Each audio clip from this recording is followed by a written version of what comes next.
describe the back and forth that can happen between people's nervous systems as nervous system ping pong. But I was thinking this morning about how hot potato might be an even better metaphor or analogy.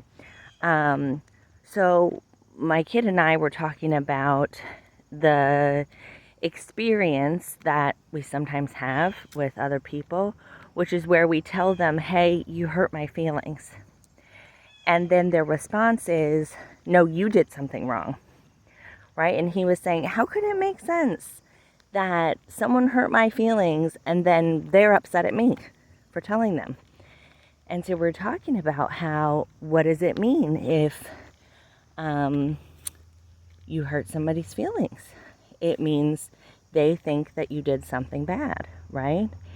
And so a lot of times, the thing that we're avoiding, which I love the quote by Byron Katie, that defense is the first act of war, that when we experience anything in our world that might put us in the position of being wrong or blame us for something, anytime we perceive blame or judgment, it's like we've gotten the hot potato. And real quick, we are going to throw that potato back and say, no, it's not me, it's you, right?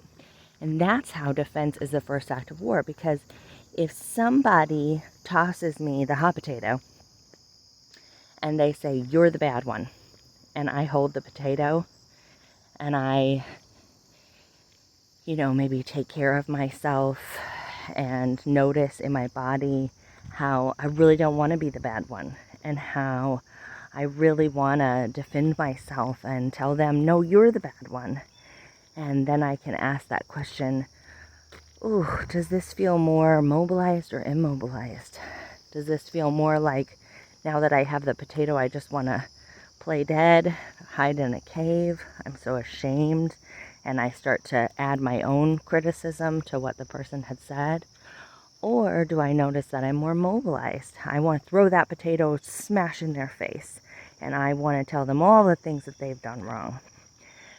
So I can notice which one it is, and then I can give myself a couple of nervous system exercises.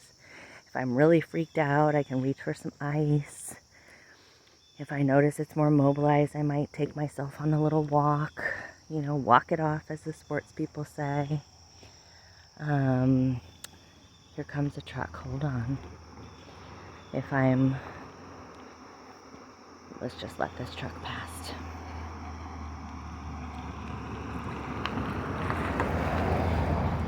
If I'm more immobilized, I might, find the colors of the rainbow in the room, or find a nice smell that I enjoy and take some breaths of that smell, or listen for some sounds.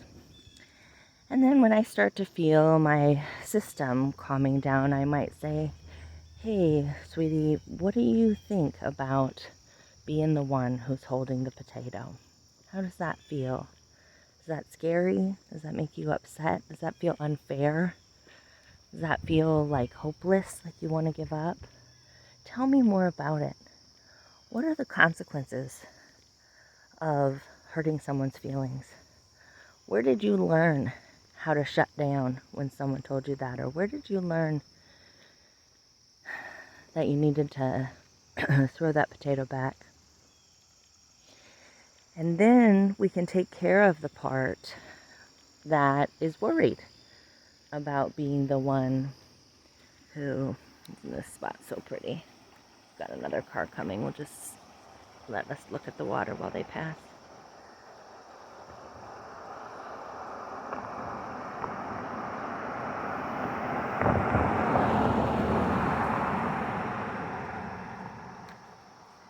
So we might say, tell me more about what it feels like to have someone tell you that their feelings are hurt. Tell me more about,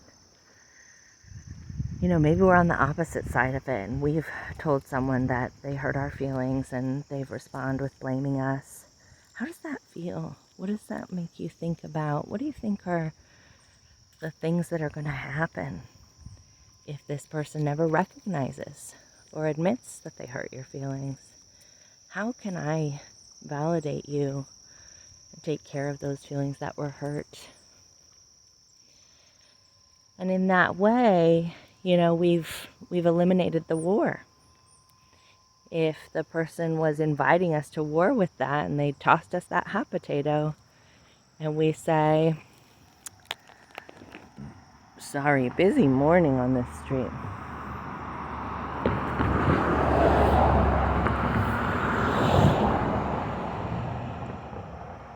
So we,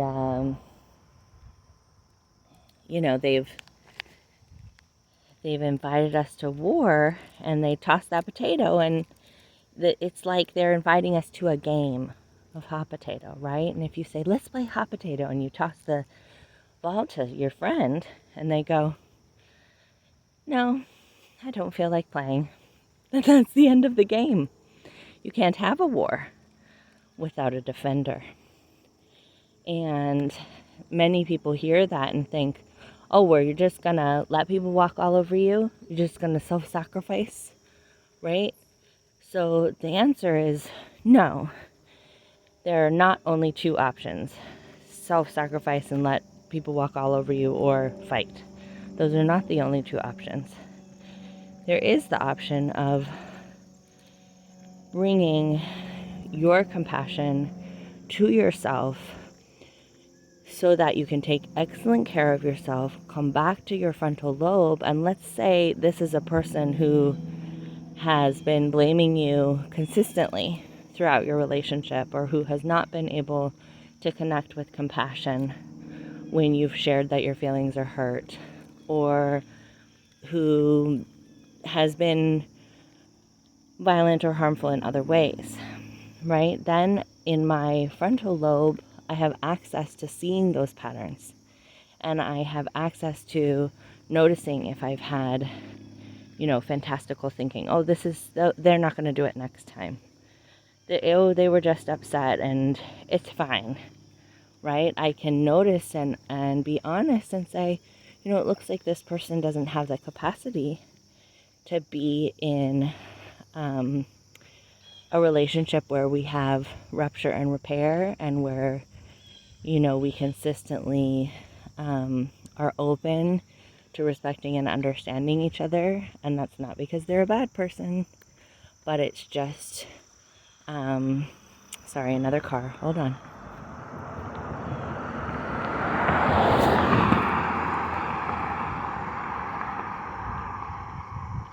It's not because they're a bad person. It's not because I'm a better person.